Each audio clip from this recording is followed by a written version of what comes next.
Encrypted messaging app signal ने Facebook और Instagram की यूजर पॉलिसी को चुनौती दी है और ये काम सिग्नल ने इंस्टाग्राम पर विज्ञापनों की एक श्रृंखला को साझा करके दिखाया है कि कैसे फेसबुक और इंस्टाग्राम जैसे सोशल नेटवर्किंग ऐप्स लोगों से जानकारी एकत्र करते हैं और कैसे उन निजी विवरणों के आधार पर लोगों को विज्ञापन दिखाए जाते हैं।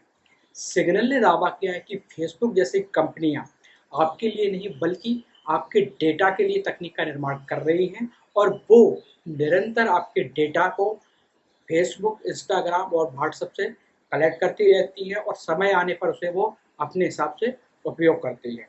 तो आइए देखते हैं कि सिग्नल ने कैसे फेसबुक और इंस्टाग्राम के एड गेम का खुलासा किया।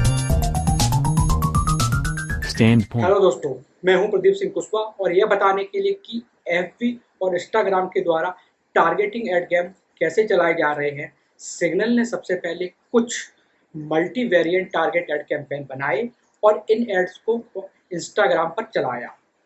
खास बात यह है कि एड्स में सिग्नल ने यह बताने की कोशिश की कैसे एफबी और इंस्टाग्राम यूजर की लोकेशन, यूजर का प्रोफेशन, उसकी लाइक एंड डिसलाइक के डेटा को कलेक्ट करते हैं और कैसे एड टारगेटिंग टूल इस कलेक्ट किए गए डेटा का उपयोग कर यूजर को उनके रिलेटेड ऐड को दिखाते हैं। उदाहरण के तौर पर सिग्नल का ये ऐड लेते हैं। इस ऐड को इंस्टाग्राम पर चलाने के लिए सिग्नल ने एक टारगेट जो ऑडियंस है उसको डिफाइन किया ताकि ये ऐड एक पर्टिकुलर एज ग्रुप वाले या पर्टिकुलर जियोग्राफी या किसी खास प्रोफेशनल के लोगों को ही दिखाया जाए। तो यदि सिग्नल का ये ऐड आपके पास आया होगा तो इसलिए आया होगा क्योंकि आप नेचुरल स्किन केयर में एक अकाउंटेंट हैं और आप ओपन रिलेशनशिप में हैं और आप साउथ अटलांटिका में रहते हो और आपने कार्डी बी को सपोर्ट किया है।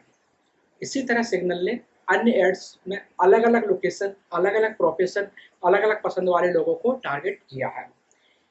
जब आप एफबी या इंस्टाग्राम पर कोई पेड ऐड चलाते हैं तो एफबी और इंस्टाग्राम की टूल्स आपको ये फ्लेक्सिबिलिटी देते हैं कि आपको आपका ऐड किस देश में, किस सिटी में दिखाना है या आपका अपना ऐड किस एज ग्रुप वाले लोगों को दिखाना है।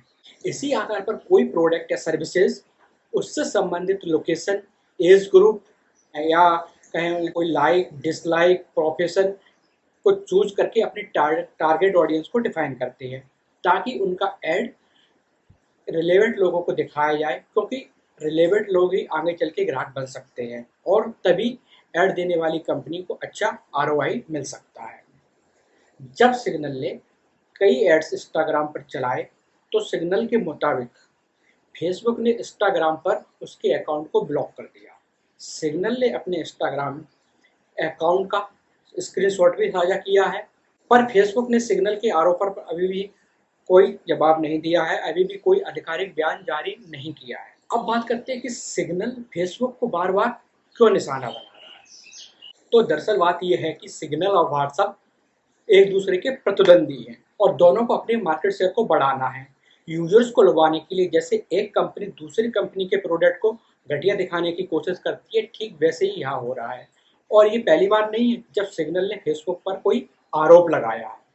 इसी साल की शुरुआत में जब व्हाट्सएप ने अपनी पॉलिसी की शर्तों में बदलाव की घोषणा की थी और कुछ डेटा को फेसबुक के साथ साझा करने की बात को कहा था, तब सिग्नल जो ऐप के यूजर्स की संख्या रातों रात बढ़ गई थी। इसके डर से फेसबुक ने व्हाट्सएप के एड्स स्टार्ट कर दिए थे। तो जब भी कोई यूजर ऐप स्टोर पर सिग्नल ऐप को सर्च करता था तो वहां पर सर्च करने वाले यूजर को व्हाट्सएप का एड शो किया जाने लगा था। इसके रिस्पॉन्स में और कहें कि इसके जवाब में सिग्नल ने ट्विटर पर एक पोस्ट किया और उसमें कहा कि फेसबुक शायद विज्ञापनों को खरीदने की तुलना में विज्ञापनों को बेचने में अधिक सहज है, लेकिन जब कुछ लोग ऐप स्टोर पर सिग्नल को खोजते हैं तो टॉप रिजल्ट में आने के लिए फेसबुक वही कर रहा है जो वह करना चाहता है, पर सिग्नल पर विज्ञापन नहीं होंगे क्योंकि आपका डेटा आपके हाथ में है, हमारा नहीं। सिग्नल ऐप्स की यही यूएसपी है कि वो अपने प्लेटफॉर्म पर कोई ऐड नहीं देते हैं, कोई विज्ञापन नहीं देते हैं। ये बात सत्य है कि कोई भी XYZ प्लेटफॉर्म या ऐप यदि अपने प्लेटफॉर्म या ऐप पर किसी भी प्रकार का कोई ऐड दे रहा है तो इसका सीधा मतलब है कि प्लेटफॉर्म या वो ऐप यूजर के डेटा का यूज कर रहा है। क्योंकि कोई भी कंपनी किसी भी प्लेटफॉर्म पर तब तक ऐड नहीं देगी जब तक वह प्लेटफॉर्म कंपनी को एक टारगेट ऑडियंस नहीं बताएगा, एक पोटेंशियल रीच नहीं बताएगा। तो सिग्नल ने जो कहा उससे इंस्टाग्राम, फेसबुक और व्हाट्सएप के यूजर को चिंतित होने की आवश्यकता है क्या? बात करते हैं। तो सिग्नल ने जो दिखाया या बताया, मूल रूप से देखें तो इंटरनेट प्लेटफॉर्म पर विज्ञापन ऐसे ही काम करते हैं। जब आप इन प्लेटफॉर्म का यूज करते हैं तो कुछ डेटा तो आप सीधे इन प्लेटफॉर्म को देते हैं और कुछ आपकी प्लेटफॉर्म पर होने वाली गतिविधियों से प्लेटफॉर्म स्वयं उस गतिविधियों को देखकर डेटा एकत्रित करता है। यानी कुछ डेटा जैसे कि आपकी डेट ऑफ बर्थ, आपकी सिटी, कंट्री, आपका प्रोफेशन, मोबाइल नंबर आदि आप खुद बताते हैं।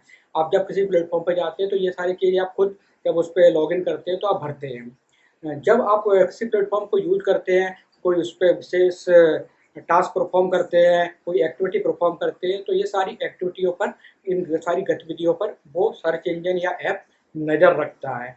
और होता ये है कि जब अगली बार आप उस पर लॉगिन करते हैं, अगली बार जब आप उस पर कोई सर्च करते हैं तो आपको पुरानी की हुई गतिविधियों के आधार पर नए एड्स या कंटेंट दिखाए जाते हैं। ये सच है।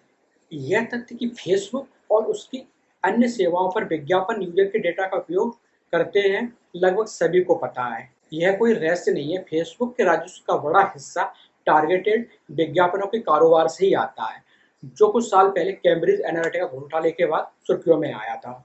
सिग्नल ने एक बार फिर से सही समय पर सही स्ट्रेटजी को यूज किया है और उन्होंने फेसबुक और व्हाट्सएप पर फिर से प्राइवेसी पॉलिसी को लेकर बात तब की जब 15 मई को व्हाट्सएप कंट्रोवर्शियल पॉलिसी लागू होने वाली। यह परेशानी की बात है क्योंकि बड़े पैमाने पर नाराजगी के बावजूद, इंडियन गवर्नमेंट के नोटिस के बावजूद, फेसबुक के स्वामित्व वाले इंस्टेंट मैसेजिंग प्लेटफॉर्म व्हाट्सएप ने यूजर को अपडेट से बाहर निकलने का कोई विकल्प नहीं दिया। अगर आप नई प्राइवेसी पॉलिसी को चुनने के लिए सहमत नहीं हैं, तो आपको अपने अकाउंट को निष्क्रिय या डिलीट करना होगा। इसलिए अब आपके पास ज़्यादा समय नहीं है। आप व्हाट्सएप की नई प्राइवेसी पॉलिसी से एग्री हो या व्हाट्सएप को छोड़कर आप किसी अन्य मैसेजिंग ऐप जैसे कि सिग्नल या टेलीग्राम को ज्वाइन कर सकते हैं। मर्जी आपकी है, डेटा आपका है, प्राइवेसी आपकी है। व्हाट्सएप में प्राइवेसी पॉलिसी को चुनने या ना चुनने का अभी तक कोई ऑप्शन नहीं है।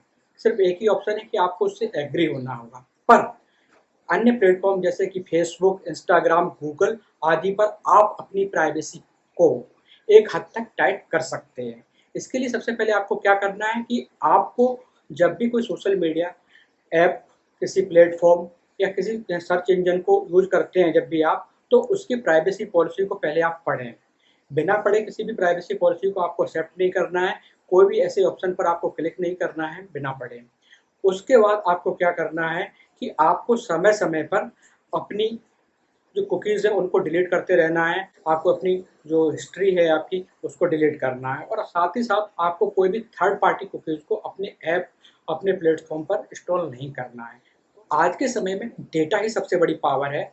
ये आप पर डिपेंड करता है कि आप अपने डेटा को कैसे और कितना दूसरों को उपयोग करने देना चाहते हैं। Beware of frauds and stay secure. Thank you. Please subscribe to the channel and also click the bell icon to get notification.